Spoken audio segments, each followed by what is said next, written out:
Bonjour à toutes et à tous, j'espère que vous allez bien. On se retrouve pour le brief du samedi 7 juin, il est 10 heures. Aujourd'hui, on va parler donc des news économiques, du ratio long and short, du funding, open interest, des liquidations. On regardera ce que font les whales en finissant par l'analyse technique de Bitcoin. Mais avant ça, on va regarder donc ce qui s'est passé hier. Hier, on a eu un petit retracement. Donc le but était de venir chercher cette zone-ci, donc la zone de liquidation et également donc cette OB H1 que nous avions dans cette zone.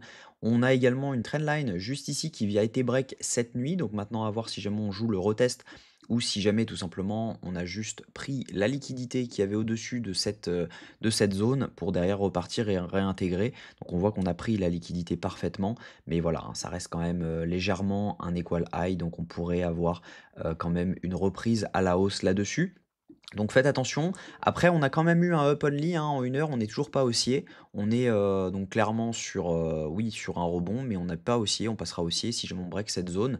Donc actuellement, sauf si jamais on fait quelque chose comme ça dans lequel on break complètement et là on fait un changement de tendance. Pour l'instant, on n'est pas encore haussier. On peut très bien se retourner ici et derrière repartir faire un nouveau plus bas. Donc faites attention, on est haussier qu'à partir de M15 et tout le reste, on est baissier. Donc attention à ça. Au niveau news économique, la semaine prochaine, on va être servi, hein. Lundi, ce sera férié, on n'aura pas de grosses news, donc férié dans plusieurs pays, mais pas aux États-Unis, bien sûr. Mercredi, ce sera, l'inflation américaine à 14h30. Jeudi, on aura les inscriptions hebdomadaires au chômage et les prix à la production et vendredi, on n'aura pas grand-chose. Donc voilà, une semaine, chargée, mais voilà, on n'a que 2 jours vraiment de news. On a mercredi et jeudi, donc ne vous attendez pas à avoir des mouvements lundi, mardi et vendredi. Au niveau, crypto bubble, on a du vert à peu près partout, c'est normal, Bitcoin a rebond, donc il y en a plus ou moins qui ont rebondi plus que d'autres. On a notamment le virtual, le white. Le STX, lui, par contre, a pris cher, donc à savoir pourquoi. Maintenant, je n'ai pas la réponse. Au niveau funding open interest, ce qu'on voit, c'est qu'on a une hausse de l'open interest avec une hausse du prix en même temps et une hausse des fundings, ce qui veut dire que ici, ce sont majoritairement des longs qui se sont ouverts. Donc, par conséquent, on accumule des liquidités et donc, par conséquent, on a des liquidités qui ont commencé à 102 600 dollars. Donc, ça veut dire que ici, on aurait une fermeture de longue si jamais on commence à y venir et ce serait également, à mon avis, au moins les 50% de retracement de ce mouvement-ci. Donc on pourrait imaginer revenir chercher les 105 000 les 102 500 dollars pour venir juste simplement fermer les longues et derrière pouvoir potentiellement repartir à la hausse. Mais il faut quand même avoir en considération une chose, c'est qu'on n'est toujours pas haussier en H1 et en H4. Donc l'idéal, ce serait de passer haussier, ensuite venir chercher cette zone pour derrière être sûr d'avoir des probabilités d'un rebond.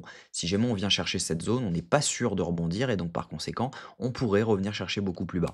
Donc faites attention à ça. Au niveau liquidation, on voit qu'on a front-run les liquidités qu'il y avait donc jusqu'aux 105 845 dollars. On voit qu'on peut pousser un peu jusqu'aux 106 800 dollars, hein, mais sinon on n'a pas grand-chose non plus, hein. On a quand même des liquidités à 103 750 dollars à venir chercher. Donc on pourrait potentiellement pump et ensuite dump dans cette zone. Au niveau de ce que font les whales actuellement sont en train de racheter ce mouvement-ci, on le voit. Donc on a une hausse au niveau achat spot whales et on a sinon une stagnation au niveau des micro whales et un dump au niveau retails. Donc ça veut dire que les retails sont en train de vendre, les whales sont en train d'acheter ce mouvement, tandis que les micro whales sont dans l'indécision la plus totale. Donc techniquement, ce que je pense, c'est que on est potentiellement dans une zone de retournement, donc faites attention, tant qu'on ne passe pas cette zone, les vendeurs vont vouloir défendre cette zone parce qu'on n'est toujours pas haussier, ça veut dire que ça ne donne pas du tout envie d'être acheté, donc potentiellement on pourrait dump dans la zone de liquidité, donc si jamais je rappelle, la zone de liquidité c'est les 102 600 dollars, donc les 102 600 dollars, ça représente environ cette zone-ci, donc ici, hop, si jamais ça veut bien tracer. Donc ça représenterait cette zone-ci. Donc derrière, potentiellement, ensuite, on verra ce qui se passe. Mais il y a de grandes chances de venir chercher cette zone-ci aujourd'hui. Donc dans les aujourd'hui ou ce week-end, hein, dans les 102 700 dollars. Voilà. Voilà pour le plan de la journée. Tant qu'on ne passe pas au-dessus donc des 105 900 dollars, moi personnellement, je n'ouvrirai pas de longue parce que je tiens à respecter la tendance. Et à mon avis, voilà, il faut uniquement ouvrir du short actuellement, mais il y a beaucoup de short. Donc je préconise de rester spectateur actuellement, personnellement ça va être mon cas. Et si jamais on revient chercher cette zone et que je vois qu'on a du short qui est en train de s'ouvrir avec des stop loss qui se placent au-dessus encore et qu'on accumule encore des liquidités, bah potentiellement on aura le rebond dans cette zone-ci pour derrière pouvoir repartir beaucoup plus haut, venir au moins chercher les 108 140 dollars, donc qui est un OB H4. Et si je dis pas de bêtises, alors, ou alors elle est mal tracée, Tac, elle est mal tracée, je ne l'ai pas réactualisée. Donc la zone OTE, ouais, ça représente également la zone OTE de ce mouvement baissier. Donc clairement, c'est largement probable de faire quelque chose comme ça. Donc voilà, j'espère que cette vidéo vous a plu. Si c'est le cas, je vous invite à vous abonner, à liker cette vidéo et à commenter ce que vous en pensez.